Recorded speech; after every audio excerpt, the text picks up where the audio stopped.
দুটা বড় বড় চাপ এখন সামনে রয়েছে। একটা হলো সরকারি কর্মচারীদের বেতন দেওয়া। সরকারি চাকরিজীবীদের বহু প্রতীক্ষিত নতুন বেতন কাঠামো নিয়ে আবারও আলোচনার কেন্দ্রে এসেছে সিপিডির মন্তব্য।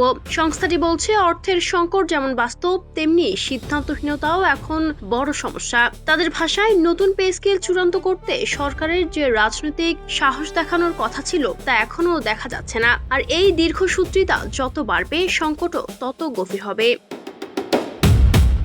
সোমবার ধানমন্ডিতে সেন্টার ফর পলিসি ডায়ালগের কার্যালয়ে আয়োজিত সরকারের ৬ মাসের কার্যক্রমের উপর মূল্যায়ন শীর্ষক এক মিডিয়া সংলাপে এসব পর্যবেক্ষণ তুলে ধরা হয়।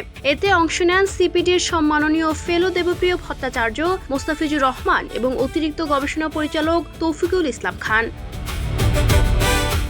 দেবপ্রিয় ভট্টাচার্য বলেন, ৬ মাসেও বেতন ভাতার সিদ্ধান্ত নিতে পারছেন না কেন। তার মতে, নতুন বেতন কাঠামোর বিষয়ে শুরুতেই একটি অন্তর্বর্তী সমাধান দেয়া গেলে পরিস্থিতি এতটা জটিল হতো না। তিনি আরও জানান, চলতি অর্থ বছরে সরকারের ৬,৯৫,০০০ কোটি টাকার রাজস্ব আদায়ের লক্ষ্যমাত্রা থাকলেও প্রায় ১,৪০,০০০ কোটি টাকার ঘাটতির আশঙ্কা রয়েছে।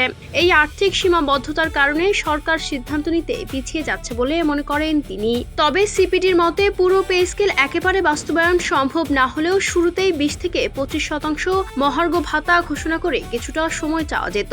এতে সরকারি কর্মকর্তা কর্মচারীদের প্রত্যাশাও কিছুটা পূরণ হতো, একই সঙ্গে সরকারের ওপর চাপও কমত।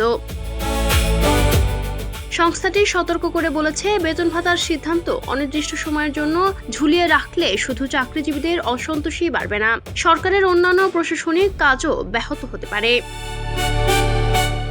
৬ মাসের সামগ্রিক অর্থনৈতিক চিত্র তুলে ধরে সিপিডি আরও জানায়, চলতি বছরের জানুয়ারি থেকে আগস্ট পর্যন্ত দেশের প্রধান ৩টি শিল্পাঞ্চলে ৯৫টি কারখানা স্থায়ীভাবে বন্ধ হয়ে গেছে। এর ফলে চাকরি হারিয়েছেন ৬১,৮৮১ জন শ্রমিক, যা কর্মসংস্থানের জন্য উদ্বেগজনক সংকেত।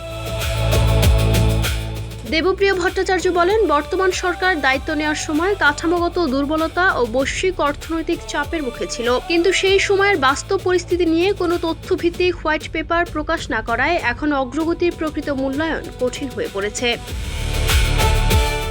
সরকারের প্রতিশ্রুতি ও সংস্কার কার্যক্রম পর্যবেক্ষণে সিপিডি ৩৬২টি পদক্ষেপ নিয়ে একটি রিফর্ম ট্র্যাকার তৈরি করেছে। এর মধ্যে সুশাসন সংক্রান্ত ১০৫টি বিষয় মূল্যায়নের আওতায় রয়েছে।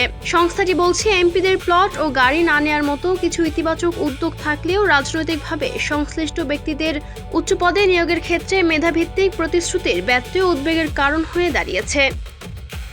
Ayesha Akter Swarna, Campus Times.